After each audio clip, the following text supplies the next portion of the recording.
Selamat datang di sesi pembahasan mendalam kita. Anda mungkin pernah garuk-garuk kepala lihat tingkah laku remaja. Kenapa sih mereka kadang begitu impulsif, seolah nggak mikir panjang gitu? Kenapa suka banget cari sensasi dan tantangan? Dan mengapa emosi mereka bisa kayak roller coaster? Pertanyaan ini sering muncul. Dan hari ini kita mau coba cari jawabannya dari sisi, mungkin yang nggak terduga, biologi otak. Kita akan menyelami bab 6 dari buku keren banget karya Robert Sapolsky, Behave. Judul babnya aja udah bikin penasaran. Masa remaja atau di mana korteks frontalku. Sumber kita ya intisari dari bab itu. Jadi misi kita hari ini adalah membongkar misteri di balik perilaku remaja yang unik ini. Fokusnya ke satu bagian kunci di otak mereka yang ternyata masih tahap konstruksi besar-besaran, yaitu korteks frontal. Siap lihat apa yang terjadi di balik layar otak remaja? Yuk, kita bedah bareng. Tentu. Dan penting banget nih dipahami dari awal. Korteks frontal ini bukan bagian kecil loh. Ini pusat komando eksekutif kita. Tempat kita menalar, bikin rencana, ambil keputusan bijak, nahan diri, ngerti nuansa sosial. Ibaratnya ini CEO otak kita lah. Nah, bagian paling menariknya, dan mungkin ini inti masalahnya, CEO ini justru bagian terakhir yang matang penuh. Prosesnya itu nggak selesai pas umur 18, tapi bisa lanjut terus sampai pertengahan 20-an. Coba bayangin, bagian otak paling penting buat mikir rasional dan kontrol diri, malah yang paling akhir siapnya. Ini menjelaskan banyak hal kan? Bener banget. Langsung kasih perspektif baru ya. Jadi ini bukan sekedar soal hormon atau pemberontakan aja. Oke, mari kita gali lebih dalam nih. Proses pematangan korteks frontal ini, kayak yang dijelasin Sapolsky. Ada dua proses utama nih yang gede-gedean terjadi pas remaja di area ini. Pertama, soal gray matter, materi abu-abu. Ini kan kumpulan badan sel sarafnya ya, tempat proses info utama. Sapolsky jelasin, di awal remaja, otak tuh kayak, semangat banget produksi gray matter ini, koneksi antar sel saraf, sinapsnya meledak jumlahnya. Tapi, habis itu, ada proses namanya synaptic pruning, pemangkasan sinaps. Pemangkasan.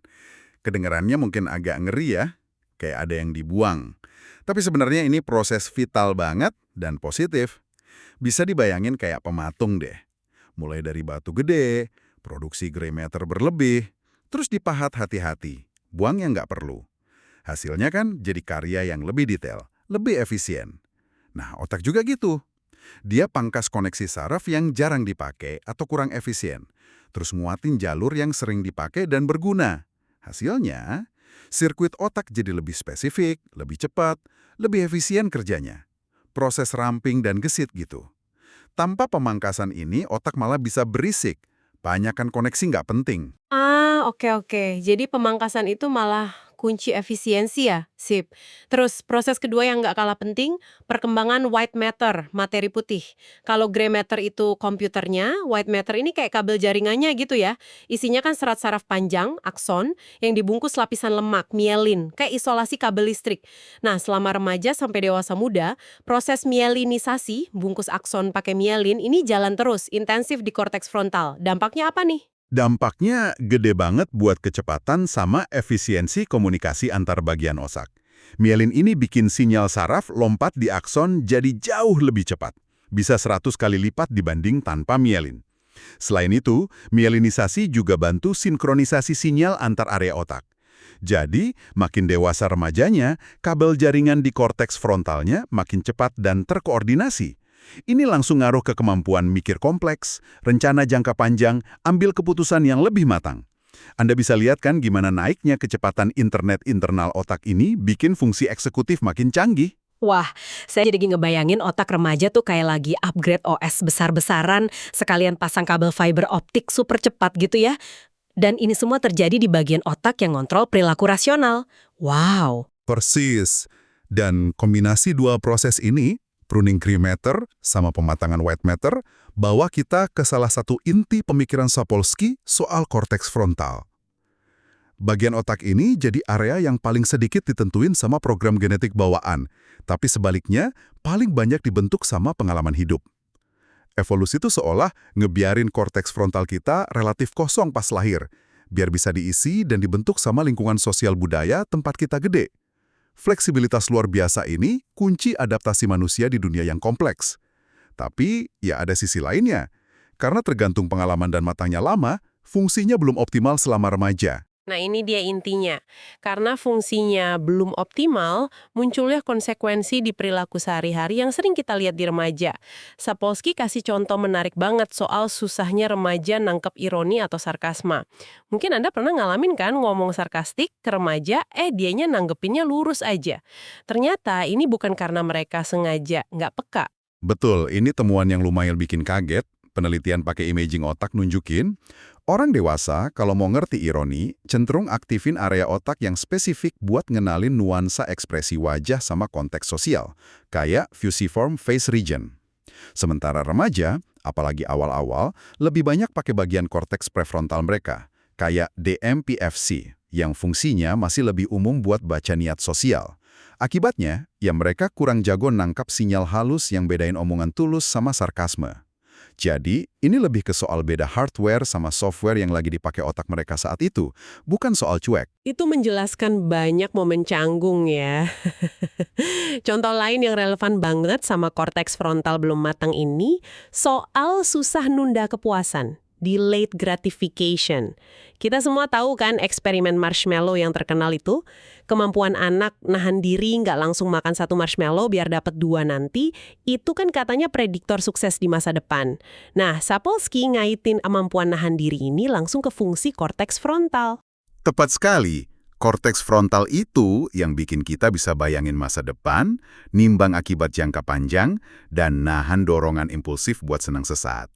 Karena bagian ini belum sepenuhnya online dan termielinisasi bagus di remaja, yang nggak heran kalau mereka cenderung fokus ke hadiah atau senang sekarang, lebih susah nolak godaan instan.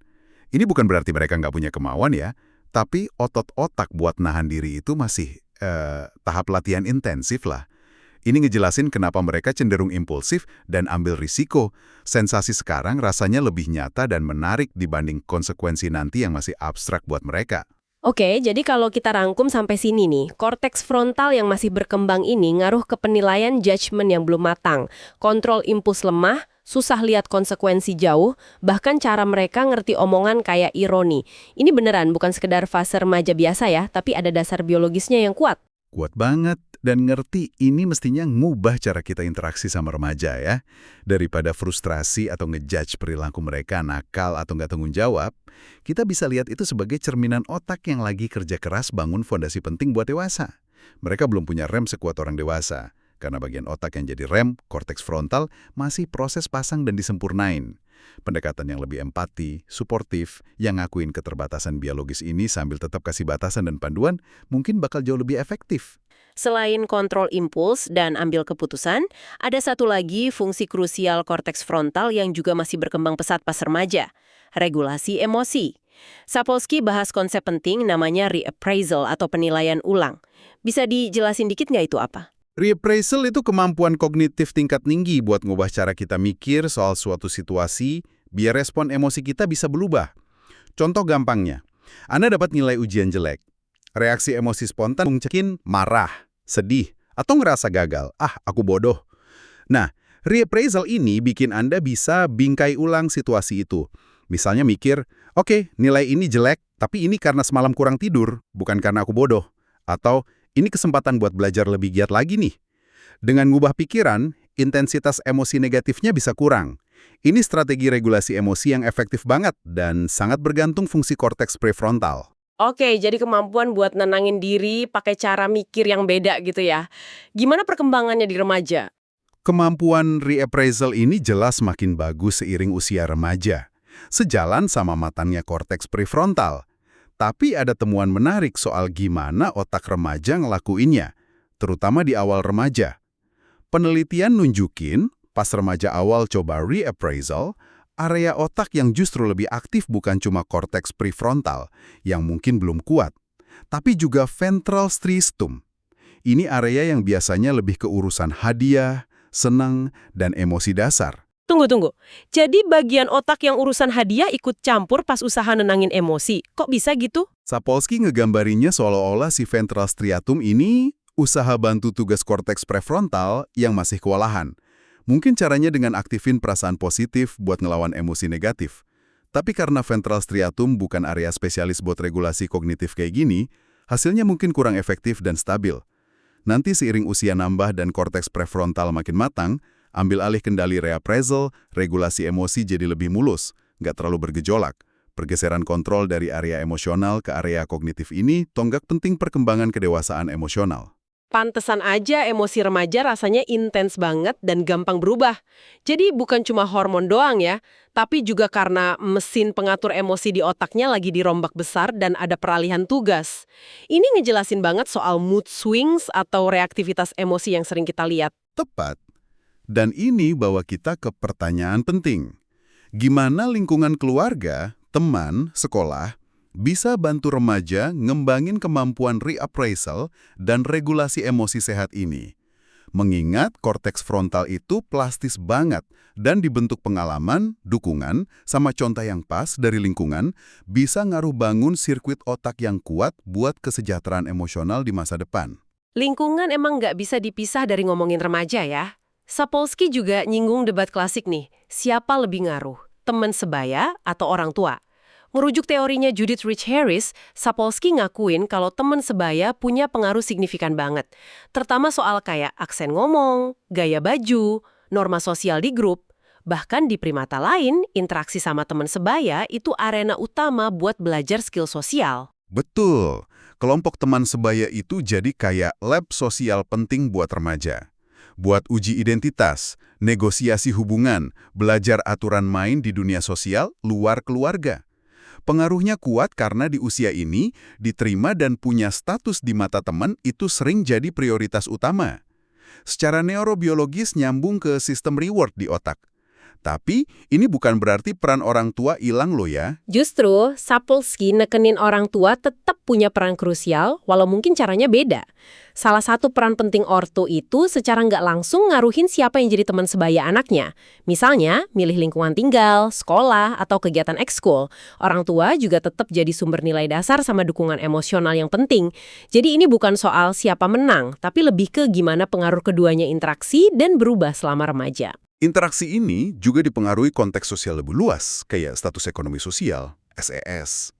Sapolsky merujuk tipologi pola asuh Diana Baumrind dan ngelihat ada korelasi, walau nggak absolut ya, antara SES sama gaya pengasuhan. Keluarga SES lebih tinggi cenderung nunjukin pola asuh autoritatif, hangat, responsif, ada batasan jelas tapi fleksibel, dorong mandiri, atau permisif, hangat tapi kurang batasan. Sementara keluarga SES lebih rendah, lebih sering nunjukin pola asuh otoritarian, kontrol ketat, aturan kaku, kepatuhan ditekenin, hukuman lebih sering. Kenapa ada beda tren gitu ya? Sapolsky ngasih hipotesis kalau pola asuh otoritarian di lingkungan SES rendah itu mungkin strategi adaptif.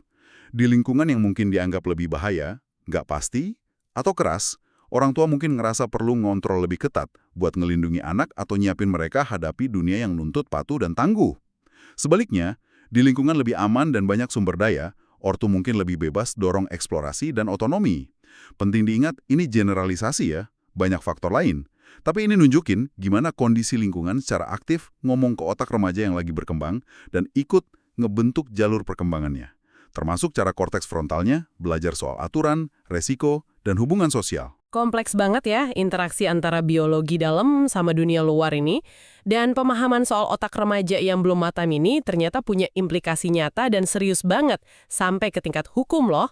Sapolsky bahas kasus penting di Mahkamah Agung Amerika Serikat, Roper v. Simmons tahun 2005. Iya, kasus ini monumental banget.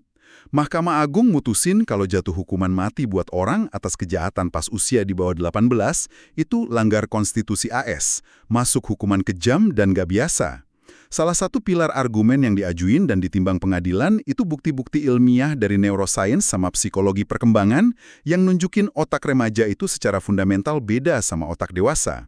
Khususnya, argumen soal belum matangnya korteks frontal yang tanggung jawab buat nalar, kontrol impuls, pertimbangan konsekuensi jangka panjang jadi faktor penting. Jadi ilmu soal otak ini beneran masuk ruang sidang dan ngaruhin keputusan hukum tertinggi gitu. Benar. Kasus Roper V. Simmons dan beberapa kasus setelahnya yang batasi hukuman penjara seumur hidup tanpa bebas bersyarat buat remaja, itu nunjukin pengakuan hukum yang makin gede kalau remaja punya kapasitas tanggung jawab penuh yang kurang dibanding dewasa. Karena beda perkembangan otaknya. Ini nunjukin dilema etis dan hukum yang kompleks. Sejauh mana kita harus pertimbangin faktor biologis dalam menentuin kesalahan dan hukuman. Ini contoh kuat gimana pemahaman kita soal neurobiologi remaja mulai ngebentuk ulang cara masyarakat lihat tanggung jawab, keadilan, dan potensi rehabilitasi buat pelanggar hukum muda. Luar biasa ya, gimana pemahaman soal sepotong daging di kepala kita bisa ngaruh sejauh itu. Jadi, kalau kita tarik benang merahnya dari semua ini, apa kesimpulan utamanya? Masa remaja, ini jelas bukan cuma fase cari jati diri atau pemberontakan doang. Ini periode kritis di mana otak, khususnya si CEO, korteks frontal, lagi renovasi besar-besaran. Proses pruning, pasang kabel cepat, mielin, pergeseran kontrol fungsi kayak regulasi emosi, semua itu nyumbang ke cara remaja mikir, ngerasa, dan bertindak yang khas. Kadang bikin kita bingung, tapi ini bagian normal dari perjalanan menuju kedewasaan otak. Tepat sekali. Dan mungkin pesan terpenting yang bisa kita ambil dari bab ini ya, pengakuan atas plastisitas luar biasa korteks frontal selama periode ini. Kayak yang Sapolsky tekenin, ini bagian otak yang paling terbuka buat dipahat pengalaman. Gen memang kasih cetak biru dasar, tapi detail arsitekturnya sangat dipengaruhi lingkungan, interaksi sosial, tantangan dihadapi, dukungan diterima, bahkan budaya tempat mereka tumbuh.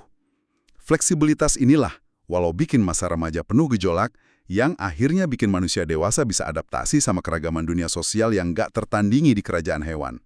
Kita dirancang buat belajar dari dunia sekitar kita, dan masa remaja itu jendela waktu krusial buat pembelajaran adaptif itu. Apa bedanya lingkungan modern kita sekarang dibanding generasi dulu dengan teknologi digital di mana-mana, tekanan terus-menerus dari medsos buat nampilin citra diri, dinamika keluarga berubah, percepatan perubahan sosial. Gimana menurut Anda pengalaman unik ini secara spesifik lagi memahat otak remaja generasi sekarang? Apa kita lagi ngebentuk korteks frontal yang beda dari sebelumnya? Dan kira-kira apa potensi konsekuensi jangka panjangnya buat individu dan masyarakat, baik positif maupun negatif? Pertanyaan besar itu yang mungkin belum ada jawaban pastinya, tapi penting banget buat kita pikirin bareng. Dengan ngerti dasar biologis perkembangan remaja, kita mungkin bisa lebih bijak, navigasi tantangan, dan manfaatin peluang di era modern ini buat dukung perkembangan otak generasi penerus kita secara optimal. Terima kasih sudah menyimak pembahasan mendalam kita kali ini. Sampai jumpa di kesempatan berikutnya.